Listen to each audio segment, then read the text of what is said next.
हम निकालना सीखते हैं कि दिए हुए तारीख को कौन सा दिन था।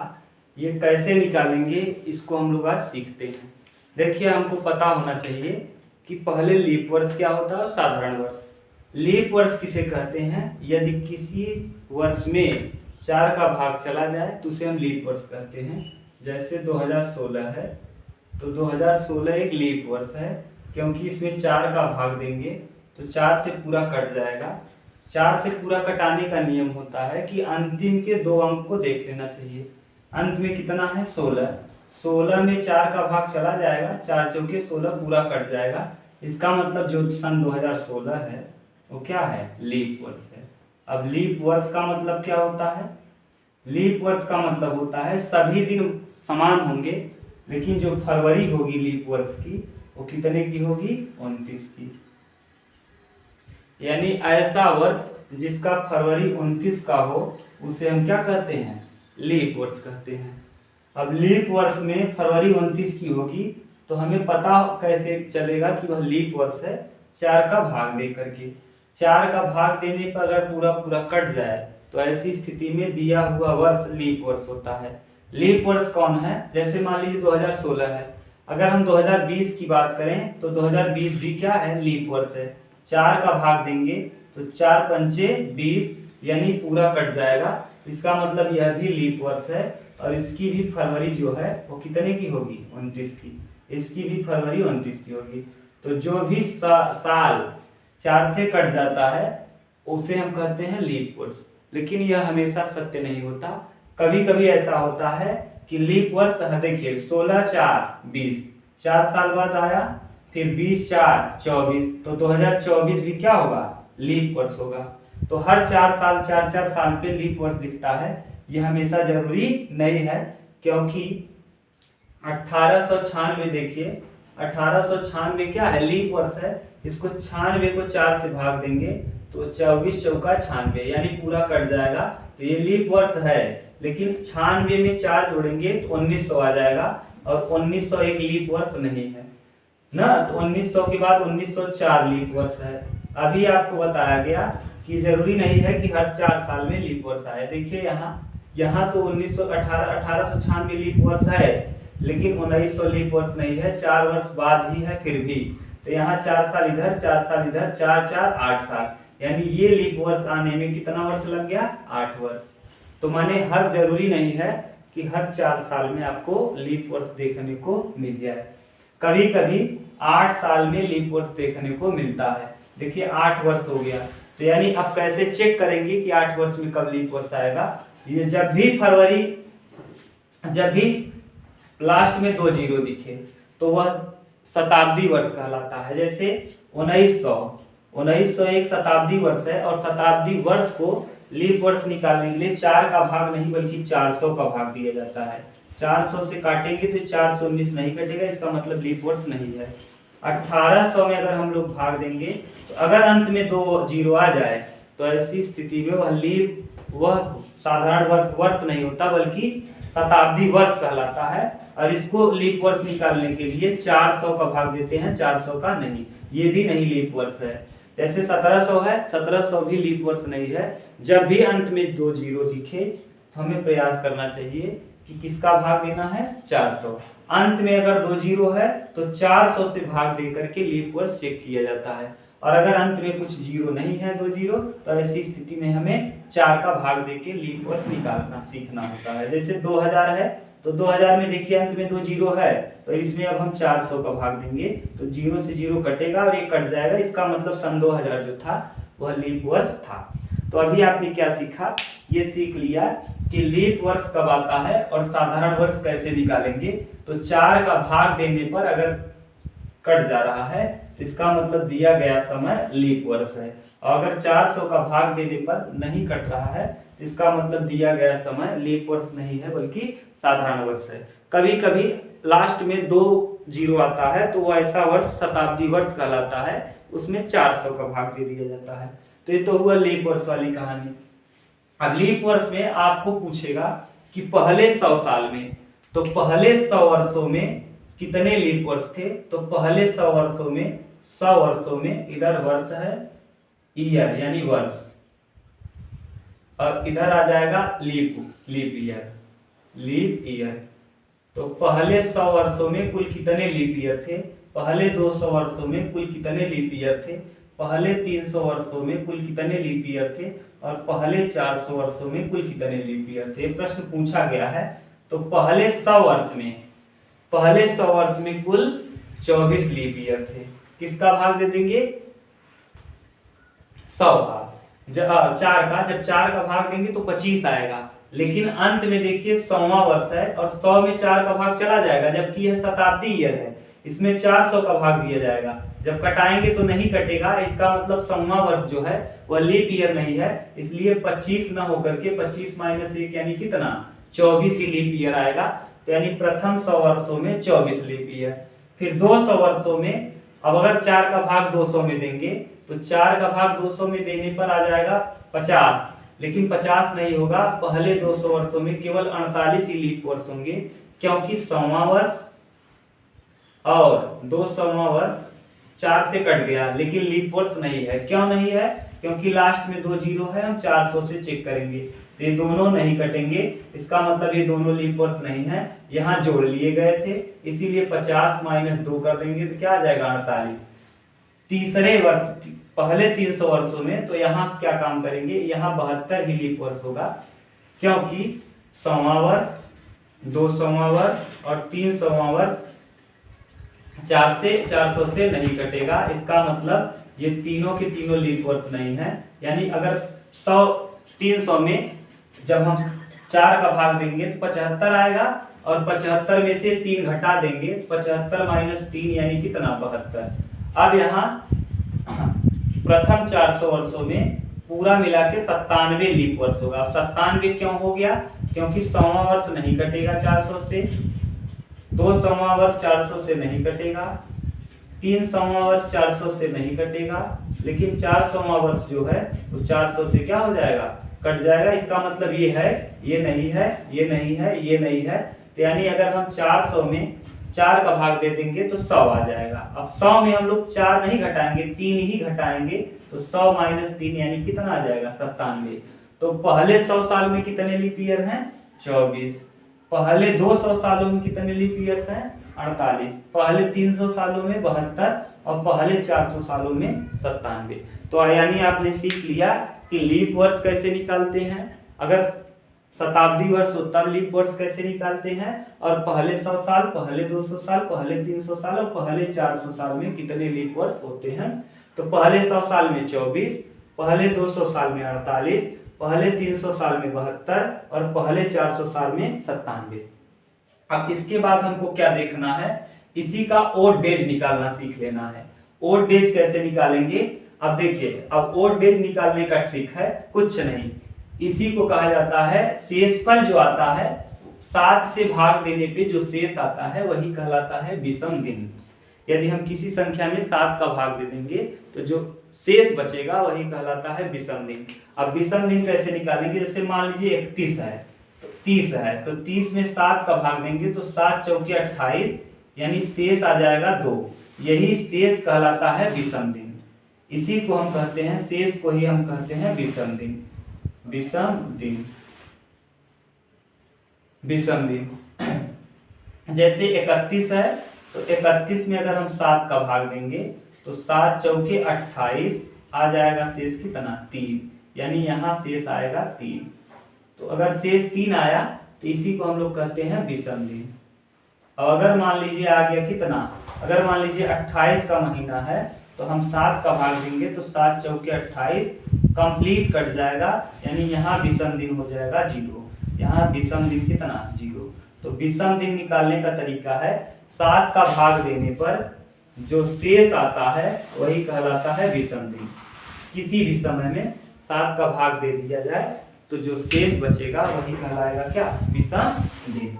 अब हम लोग देखते हैं इसी प्रकार से निकाल लेंगे। तो क्या क्या निकालेंगे, तो देखिए पहले 100 साल में कितने विषम दिन होंगे, तो 100 साल में ओड डेज विषम दिन निकालने का तरीका होता है विषम दिन। विषम दिन, विषम दिन बराबर होता है year plus leap year, year plus leap year. तो आपको पता है कि पहले 100 साल में यानी 100 साल वर्ष हो गया, और अभी आपने निकाला था 100 वर्षों में 24 लीप ईयर होते हैं। तो 124 यानी टोटल आ गया 124, और 124 में 7 का भाग देंगे तो 7 दूना 7 क्या 7, हासिल बचेगा 5, यानी भाग दे के देख लीजिए 7 का भाग दे देंगे 124 में, तो 7 क्या 7, 5, 7 सत्ते 49, 14 में से 5 14 में से 9 जाएगा, आ जाएगा 5, यानी शेष आ जाएगा कितना 5। यही कहलाएगा क्या विषम दिन। तो माने पहले 100 वर्षों में विषम दिनों की संख्या आ जाएगी क्या 5। अगला निकाल लीजिए, अगर मान लीजिए यहाँ विषम दिन दिया होता 200, तो 200 में तो अभी आपको निकाले हैं कि अगर 200 यहाँ दिया होता, अगर 200 दिया होता तो 200 और 200 वर्षों में आपने 48 विषम दिन निकाला था, तो टोटल जोड़ने पे आ जाएगा 248, और 248 में जब आप भाग देंगे कितने का 7 का, तो 7 का जब भाग देंगे तो 7 तिरिक 21, 21 आ जाएगा, 3 बचेगा यहाँ, और यहाँ आ जाएगा 8, 7 चौक 28, 7 बचे 35, यहाँ 35 और 8 में से 5 जाएगा 3, यानी पहले 200 वर्षों में कितने विषम दिन आ जाएंगे 3। अब अगर मान लीजिए 300 वर्ष दिया हो तो कुछ नहीं करना है, अभी आपको निकालना सिखा दिए कि 300 वर्ष यहाँ हो जाएगा और 72 लीप ईयर हो जाएगा 300 वर्षों में, कुल मिला के आ जाएगा 372। और जब 372 में 7 का भाग देंगे तो 372, 7 बचे 35, आ जाएगा 2, और यहाँ 2, 7 तिरिक 21, यानी शेष आ जाएगा 1।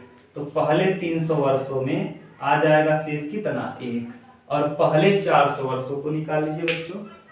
आप देखिए जैसे पहले 400 वर्ष निकालना हुआ तो आपने अभी देखा था, तो पहले 400 वर्षों में 400 वर्ष प्लस 97 लीप ईयर निकाला था भी आपने, तो टोटल हो जाएगा 497, और यहाँ हम लोग भाग दे देंगे 7 का, तो आ जाएगा 497, तो 7 सत्ते 49 पूरा कट जाएगा, और 7 एक क्या 7 पूरा कट के 0, यानी पहले 400 वर्षों में शेष हो जाएगा क्या 0।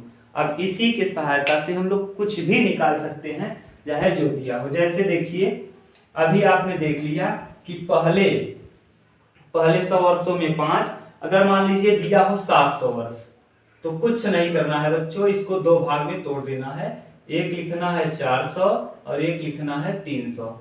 400 का आपको पता है कि 400 में विषम दिन होते हैं 0, और 300 में विषम दिन कितना है 1, तो जोड़ देंगे तो 3 0 में 1 जोड़ेंगे तो क्या आ जाएगा 1। मान लीजिए 1600 दिया हो, कितना 1600, तो आपको पता है कि 1600 में 4 बार 4 आ जाएगा, कितनी बार 400, 400, 400 और 400, 4 चौके 16, 0 0 0 0, क्योंकि 400 का कोड क्या है 0, तो 4 बार, इसका मतलब 4 का अगर गुणनफल रहेगा तो सबको जोड़ने पे क्या आ जाएगा 0।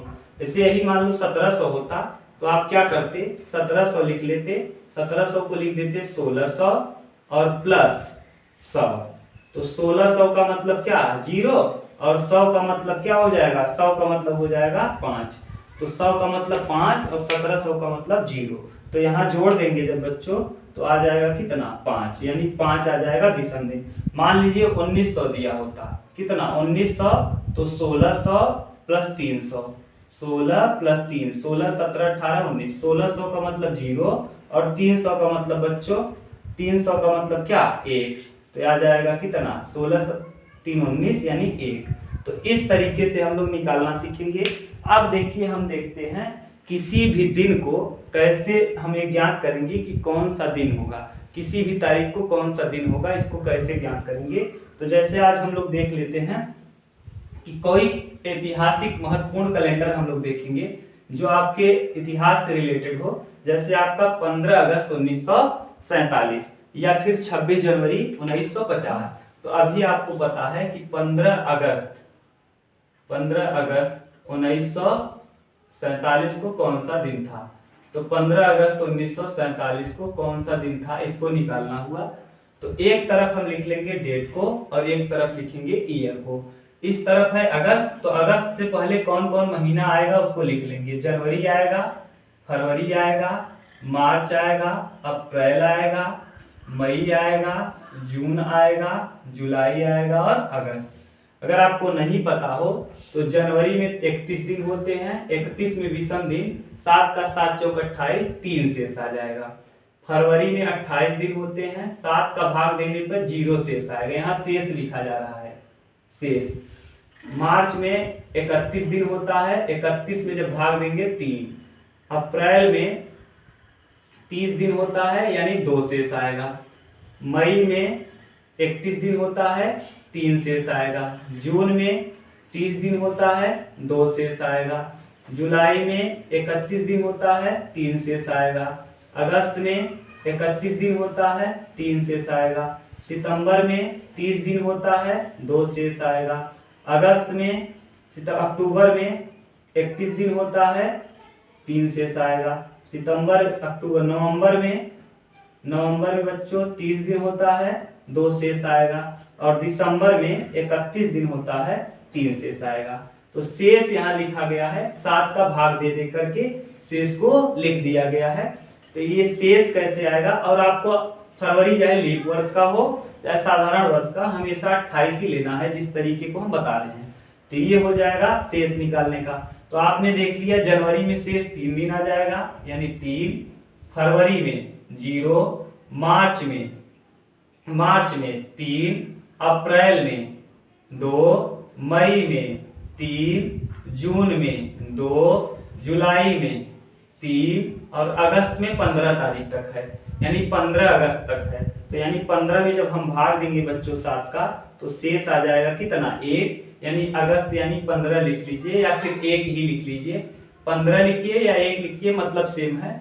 15 जोड़ेंगे तब भी वही आएगा, और शेष हमेशा यहाँ शेष ही लिखा जाता है। तो 1, 15 में कैसे 1 आया, 15 में जब हम भाग देंगे 7 का, तो 7 दूना 14, शेष आ जाएगा 1। अगस्त में 15 तारीख लेना है, तो 15 में 7 का भाग दिए, शेष आ गया 1।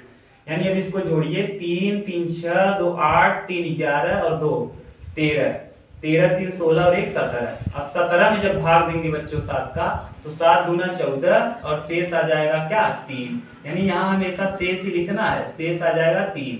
7 दूना 14 और शेष आ जाएगा 3।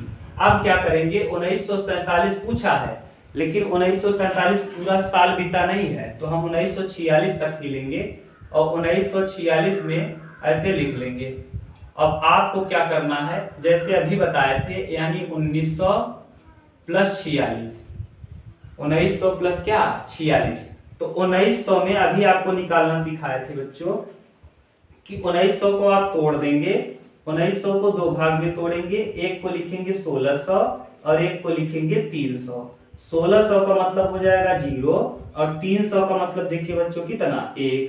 तो कुल मिला के आ जाएगा 1, तो यानी 1900 का मतलब हो जाएगा 1। अब यहाँ 46 है, इसमें लीप वर्ष जोड़ना है, तो 46 में जब हम बच्चों 4 का भाग देंगे, कितने का, 46 में 4 का भाग देंगे, तो 4 का कितनी बार कंप्लीट भाग जाएगा वही लिख लेंगे। तो 4 का भाग देंगे तो 4 1 4 कट जाएगा, 6 4 1 4, माने 11 बार कंप्लीट भाग जाएगा, यानी यहाँ 11 जोड़ देंगे। जब इसमें जोड़ोगे 46 में 11, तो 6 1 7 और 4 1 5, 57 आ जाएगा। और जब 57 में बच्चों भाग दिया जाएगा कितने का, 7 का, तो 7 8 56, यानी शेष आ जाएगा 1, यानी यहाँ भी आ जाएगा 1। और जब 1 और 1 जोड़ोगे बच्चों, तो 1 1 हो जाएगा 2 और 2 यहाँ का और 3 यहाँ का, और 2 और 3 कितना 5। अब क्या करेंगे, 5 से कैसे पता चलेगा, तो देखिए बच्चों 5 का मतलब है कि अगर 1 आया तो समझ जाइएगा मंडे है, 1 तारीख आया, 1 आया तो समझ जाइएगा मंडे, 2 आया तो समझ जाइएगा ट्यूसडे है, 3 आया तो समझ जाइएगा थर्सडे है, वेडनेसडे है, बुधवार है, 4 आया तो समझ जाइएगा थर्सडे है, और 5 आया तो समझ जाइएगा फ्राइडे है, और 6 आया तो समझ जाइएगा सैटरडे है, और 7 आए या फिर 0 आए तो समझ जाइएगा क्या है, संडे। तो आया कितना है बच्चों, 5। इसका मतलब किस दिन था, फ्राइडे, यानी 15 अगस्त 1947 जिस दिन भारत देश आजाद हुआ था, उस दिन कौन सा दिन था बच्चों, फ्राइडे। देखिए हम कई डेट निकाल के आपको सिखा रहे हैं, फ्राइडे यानी शुक्रवार। अब आपको कई डेट निकाल के सिखाया जाएगा। अब इसको आप देखिए, स्क्रीनशॉट ले लीजिए, फिर हम लोग कई डेट निकाल के देखते हैं। देखिए जैसे अब आगे हम लोग और देख लेते हैं, स्क्रीनशॉट ले लीजिए बस। अब देखिए मान लीजिए 15 अगस्त के अलावा और पूछा जाए, तो अभी आपको पता है, जैसे आपको दे दिया जाए 26 जनवरी 1950 को कौन सा दिन था, उस दिन हमारा संविधान लागू हुआ था बच्चों। आपको पता है कि 26 जनवरी 1950 को क्या था, यहाँ आपको एक बगल में लिख लेना है कि यही बगल में, यहाँ बगल में लिख लेना है, इस तरफ आ रहा है, यहाँ 300, 100 का मतलब अभी आपने देखा था, 100 का मतलब 5, 200 का मतलब था 3, 300 का मतलब था 1 और 400 का मतलब था कितना, 400 का मतलब था 0।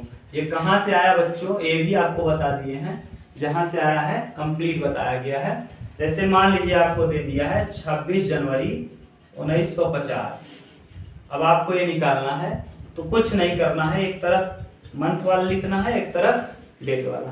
तो मंथ देखिए 26 जनवरी है और जनवरी ही चल रहा है, तो जनवरी में 31 दिन होते हैं, लेकिन ये 26 तारीख ही है, तो 26 में 7 का भाग देंगे, तो 7 तिरिक 21, 7 3 बार जाएगा, 21 आएगा, 5 आ जाएगा शेष, यानी यहाँ आ गया कितना शेष, 5। जनवरी तक था ही। अब हम लोग इसको देखेंगे, तो इसको 1950 का कैलेंडर है, एक वर्ष पहले चलेंगे, तो 1900 कितना लिख लेंगे, 49। तो यहाँ इसको दो भाग में तोड़ेंगे, एक तरफ लिख लेंगे 1900 और प्लस इस तरफ 49 लिखेंगे, और 49 में ये तो वर्ष है, 49 में कितनी बार भाग जाएगा, 7, 4 का, तो 4 एक क्या 4 कट जाएगा, 9 उतारेंगे, 4 दूना 8, माने पूरा कितनी बार जाएगा, 12 बार। यहाँ 12 जोड़ना पड़ेगा क्योंकि ईयर में लीप ईयर भी जोड़ना पड़ेगा, तो 12 जब जोड़ेंगे तो 9 2 11 और 4 1 9 2 11 का ये 4 1 5 1 6 61 आ जाएगा। और 1900 को कैसे तोड़ेंगे, अभी आपको ब्रेक करना सिखाए थे। 1900 को आप 1600 प्लस 300 लिख लीजिए, 1600 प्लस 300, और ये 400 से पूरा कट जाएगा, तो 400 से कटेगा तो इसका मतलब 0 है, और 300 का मतलब क्या है, 1, तो यानी आ जाएगा कितना, 1। 1900 का मतलब हो जाएगा 1, 61 और 1 कितना 62, और 62 में हम भाग दे देंगे 7 का, तो 7 8 56, 8 बार ले जाएंगे तो 6 शेष आएगा। अगर नहीं समझ में आ रहा है तो देखिए भाग दे दीजिए, 7 का भाग कितनी बार, 7 8 62, 7 8 56, 12 में से 6 जाएगा 6, यानी 6 शेष यहाँ आ जाएगा। 6 और 5 दोनों मिला के शेष हो जाएगा 11, 7 से ज्यादा है तो भाग दे दीजिए, 7 1 क्या 7, 7 4 11। और अभी आपको बताए थे, अगर मान लीजिए 1 आए तो समझ जाइएगा कि मंडे है, 2 आए तो समझ जाइएगा कि ट्यूसडे है, 3 आए तो समझ जाइएगा कि वेडनेसडे है, और 4 आए तो समझ जाइएगा थर्सडे है, और 5 आए तो समझ जाइएगा फ्राइडे है, और 6 आए तो समझ जाइएगा सैटरडे है, और 7 आए या 0 आए तो समझ जाइएगा क्या है, संडे। अभी हम लोग एक इसको उतारिए, तो हम लोग और भी देखते हैं, जैसे कोई और दिन, जैसे महात्मा गांधी का जन्म किस दिन हुआ था, इसको निकालना हुआ, तो अब कैसे निकालेंगे, इसको उतार लीजिए बच्चों, फिर हम लोग आगे देखते हैं। देखिए जैसे महात्मा गांधी के जन्म वाला पूछ ले, तो 2 अक्टूबर 1869 को हुआ था, उस दिन कौन सा दिन था बच्चों, तो निकालना है, तो यानी आपको निकालना है 2 अक्टूबर 1869। तो 2 अक्टूबर 1869 कैसे निकालेंगे, देखिए 2 अक्टूबर 1800 अक्टूबर है 1869 ना। अब इसको देखिए कैसे करेंगे, कुछ नहीं करना बच्चों, फिर से वही, पहले एक तरफ डेट वाला लिखेंगे, एक तरफ ईयर वाला। तो डेट कहाँ से चालू है, अक्टूबर से, तो अक्टूबर तक चलिए, लेकिन अक्टूबर में 2 तारीख तक, तो जनवरी में कितने शेष दिन आएंगे, 3, फरवरी में 0, मार्च में 3, अप्रैल में 2, अप्रैल के बाद, अप्रैल में 2 के बाद मई में 3, जून में देखिए 2, जुलाई में 3, अगस्त में बच्चों 3, अगस्त के बाद क्या है, अगस्त के बाद सितंबर में 2, और अक्टूबर 2 ही तारीख तक है तो 2 ही उतार देंगे। ये तो हो गया किसका, मंथ वाला। तो 2 2 4 3 7 3 10 2 12 3 15 और 2 17 3 20 और 3 23, यानी 23 आ गया, और 23 में जब 7 का भाग देंगे तो 7 त्रिक 21, 2 शेष आ जाएगा। ये तो हमने निकाल लिया किसका, मंथ का, ये आपने निकाल लिया मंथ वाला। अब आप ईयर वाला निकालेंगे, तो अभी आपको बताए थे कि ईयर निकालने के लिए एक वर्ष पहले वाला 1869 में 1868 लिखेंगे, तो इसको दो भाग में तोड़ेंगे। 1800 को हम ऐसे लिख लेंगे और 68 को ऐसे उतार देंगे। अब 1800 का मतलब बच्चों यहाँ से फिर देख लीजिए, 1800 का मतलब 1600 प्लस 200, और 1600 का मतलब 0, और 200 का मतलब क्या 3, यानी ये हो जाएगा 3, और यहाँ आ जाएगा 0। 0 में जब 3 जोड़ेंगे तो यहाँ आ जाएगा कितना 3, ये आ जाएगा 3। और 68 तो एक कंप्लीट है, इसमें लीप ईयर कितने हैं, तो 4 का भाग दे दीजिए किस में, 68 में। 4 एक क्या 4, 2 आ जाएगा, 4 सते 28, यानी कितना 17, तो 17 इसमें जोड़ेंगे। 8 7 15 का 5, जोड़िए बच्चों, 8 7 15 का 5, 6 1 7, 7 1 8, 85, और 85 में 7 का भाग दे दीजिए, तो शेष क्या आएगा, 7 का भाग जब 85 में देंगे तो 7 एक क्या 7, यानी 1, यहाँ 15, 7 दूना 14, यानी कितना आ जाएगा 1, यानी यहाँ बच जाएगा शेष कितना 1, यानी भाग देने पे 1 आ जाएगा। 3 और 1 जब जोड़ेंगे तो 4 ये आ जाएगा, और 2 ये, और 4 और 2 जब जोड़ेंगे तो 4 और 2 का मतलब हो जाएगा 6। और अभी आपको बताया था 1 का मतलब मंडे, 2 का मतलब ट्यूसडे, 3 का मतलब वेडनेसडे, 4 का मतलब थर्सडे, 5 का मतलब फ्राइडे, 6 का मतलब सैटरडे, और 7 का मतलब हो जाएगा संडे। 7 का मतलब संडे, या 0 का मतलब संडे, तो यानी आया है 6, यानी महात्मा गांधी शनिवार को पैदा हुए थे। अब आप क्या करिए, इसी तरीके से अपने घर के सभी लोगों का किस दिन पैदा हुए थे निकाल सकते हैं। धन्यवाद बच्चों, अगले वीडियो में फिर मिलेंगे, तब तक के लिए धन्यवाद।